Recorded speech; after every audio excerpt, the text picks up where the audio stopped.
Spying. That one word. That's why they're after you, Mr. Attorney General. 15 months ago, April 10th, 2019, in a Senate hearing, you said this sentence, quote, "I think spying on a political campaign is a big deal."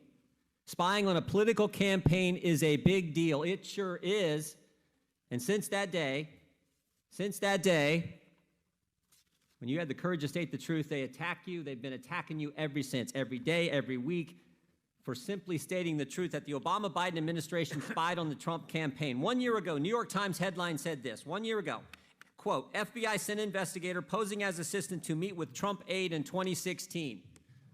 The FBI sent a young lady who used the name Azra Turk to meet Papadopoulos in September of 2016.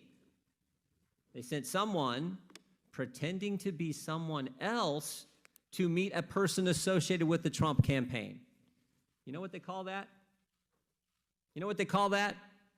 Spying. 1 month later, October 2016, they used the dossier to spy on Carter Page.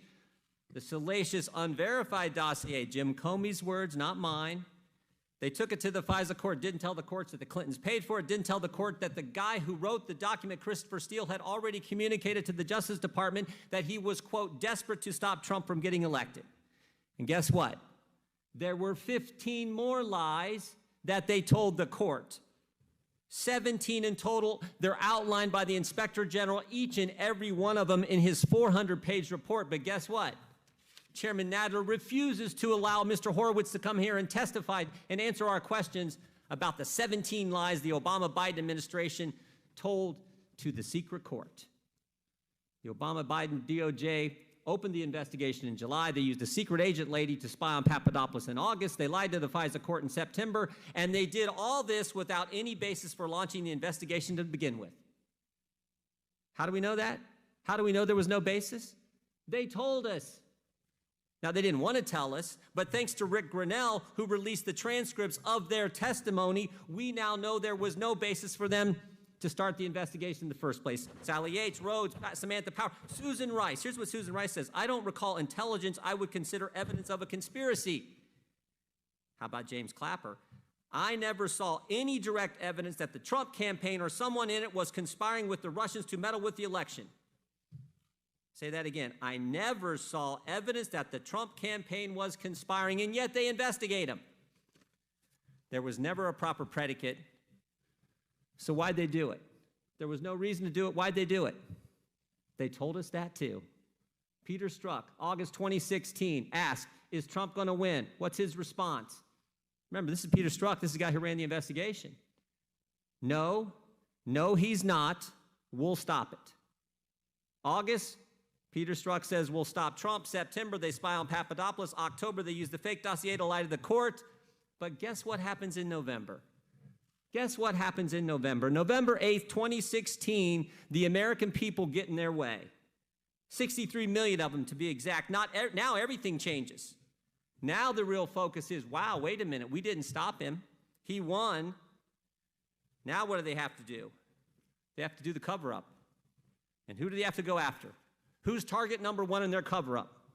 The former head of the Defense Intelligence Agency, the guy who's about to become National Security Advisor to the President of the United States, Michael Flynn. They can't have him hanging around because he'll figure it out.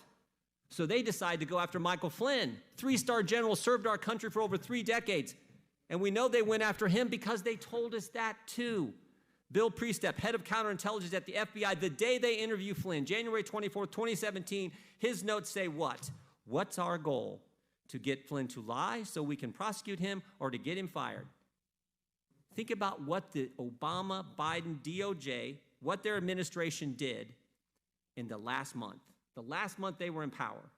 January 4th, the agents investigating Flynn want to drop the case. Comey tells them no. January 5th, they have the now famous meeting in the Oval Office. Obama, Biden, Rice, Comey, all of them are in there. They're plotting their strategy, how they're going to get Flynn. January 6th, Comey goes up to Trump Tower, briefs President-elect Trump on the dossier that they already know is false, just so they can leak it to the press, and the press will write the story that they briefed the president on the dossier.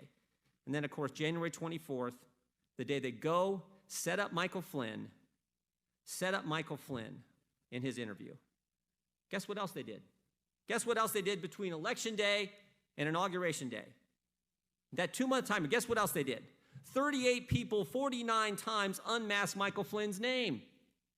Comey, Clapper, Brennan Biden, 7 people at the Treasury Department unmasked Michael Flynn's name, for goodness sake.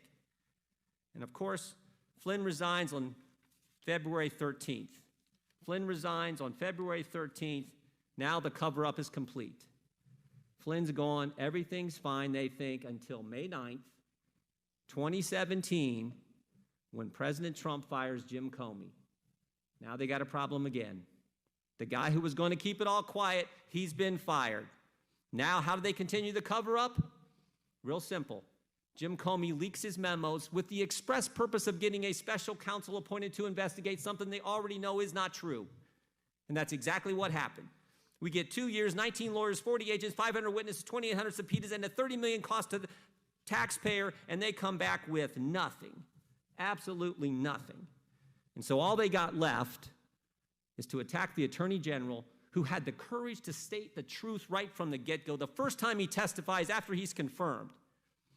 And you guys attack him every day, every week, and now you've filed articles of impeachment against him. It's ridiculous. He had the courage to do what no one else would do at the Justice Department. Sally Yates wouldn't call it spying. Jeff Sessions wouldn't do it. Rod Rosenstein wouldn't do it. Chris Wray sure as heck isn't going to do it. So, Mr. Attorney General, I want to thank you for having the courage to call it what it was, spying. I want to thank you for having the courage to say we're going to get the politics out of the Department of Justice that was there in the previous administration. And maybe most importantly, and we're going to talk about this in our side on questioning, I want to thank you for defending law enforcement, for pointing out what a crazy idea this defund the police policy, whatever you want to call it, is, and standing up for the rule of law. And frankly, we have a video we want to show that gets right to this point. Can we play that video, please?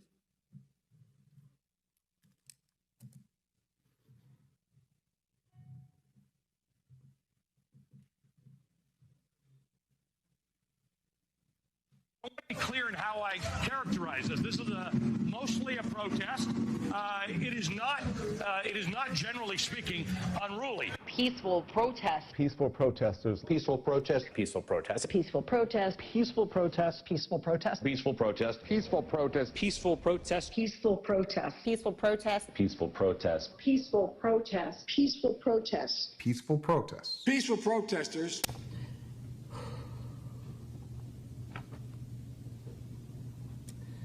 On behalf of myself, my children, and the family of David Dorn, we'd like to thank friends, neighbors, co-workers, and the community for showing all the love and support we've suffered through the tragic loss of my husband, my beloved husband, David Dorn.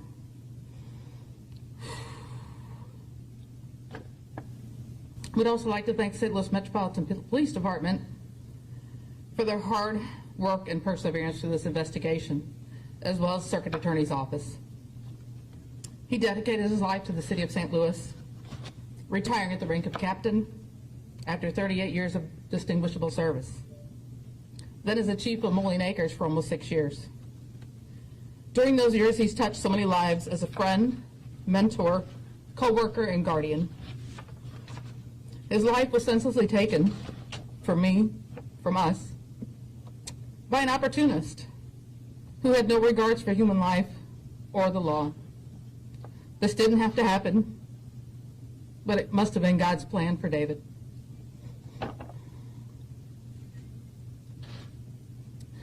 We need to come together as a community and do better. We need to teach our young people that life is very precious. We as a family are going to be taking some time to focus our attention on healing, which is very important as we move forward. We would like David's legacy to be remembered as a loving husband, father, grandfather, brother, uncle, friend, colleague, and most importantly, a child of God. I want to thank you all for coming, and God bless you all.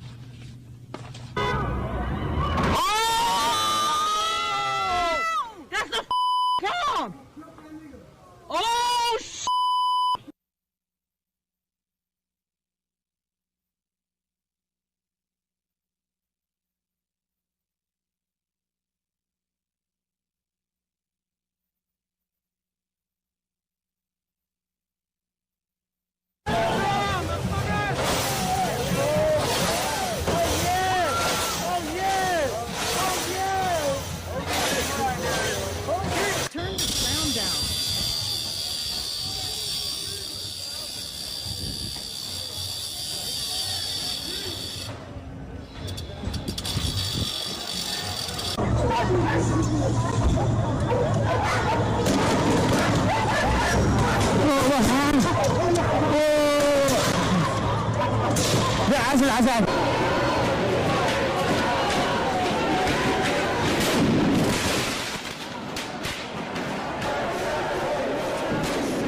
Please don't tell me what to do.